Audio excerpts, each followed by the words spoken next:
Clarence Gomery. I'm here for a limited appearance for the arraignment as well as to address the issue of bond. Mr. Gomery understands the charge against him, that it is a life offense because past the preliminary exam he cited for 14 days. So you're waiving a formal reading of the complaint? We are, Your Honor. Given that you're charged with a felony, you've got the right to remain silent, you can say orally or in writing if used against you in court. You've got the right to have an attorney present. At all future questioning that you may consent to, you've got the right to have an attorney present at all future court proceedings. And if you couldn't afford an attorney, court would appoint one to represent you in proceeding. Yeah. Are you going to be retaining an attorney? I'll be retaining one or representing myself. Okay.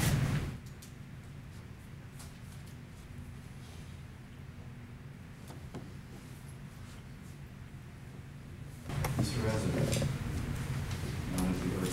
At this time, we are not aware of any formal police report actually been drafted. Mr. Gomery, so the allegations are just mere allegations. Mr. Gomery's been a local attorney for over 20 years. He's got a law practice here in the community within walking distance. He has a wife, children, grandchildren, all in the community. He certainly is in no position to be a danger of flight. He has no intention of leaving the community. He is not a financial flight risk. He's currently going through a reorganization bankruptcy, so he doesn't have the means to leave. He is in no flight risk in that aspect either. Mr. Gomery has no violent history. In fact, he has no criminal history at all.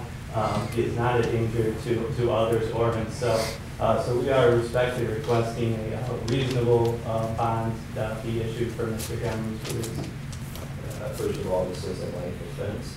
Conservative under the guidelines is 81 to 135 months, which is about 7 to 11.5 years. If convicted, to have several recordings in this case where the defendant makes statements indicating his intent to kill Chris Cook.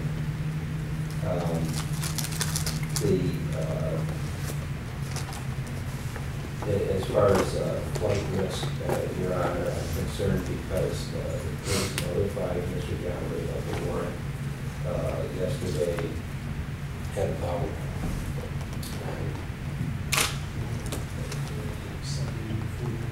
7:49 p.m. He was asked to turn himself in at that time. He refused to turn himself in. That's my understanding. He went to another home in Illinois County. Police were outside. They ordered him to come out. Loudspeakers. Refused to come out at that time. I understand Mr. Gomery's reputation in the community at the same time, Your Honor. Mr. Gomery has a bankruptcy proceeding pending. He has some substantial personal difficulties. I believe that the fact that he made statements soliciting a murder in this case shows some irrational behavior. I've had contact with the victim in this case, Chris Cook. He's concerned enough that he's relocated his family. And the informant in this case has also expressed concerns about his personal safety. For all of those reasons, Your Honor, I believe a very high bond is appropriate.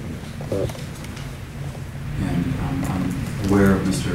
Gomery's reputation in the community as a good lawyer, but the facts of the case are extremely significant and disturbing.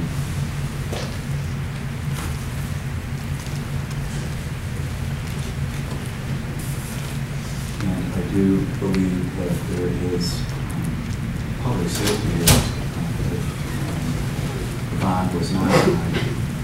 And I do believe, given the nature of these charges, if Mr. Gomery was to bond out, I think the nature of the charges by themselves may cause someone to flee. And additionally, as Mr. Cooney indicated too,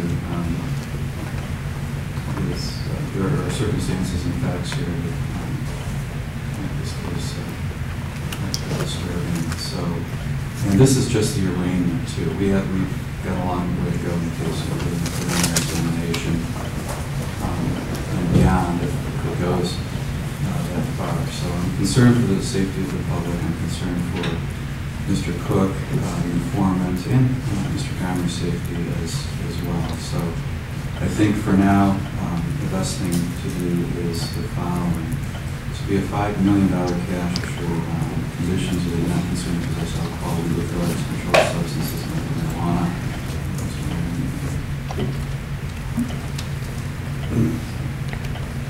Again, the prelim is July 28th, 11:30.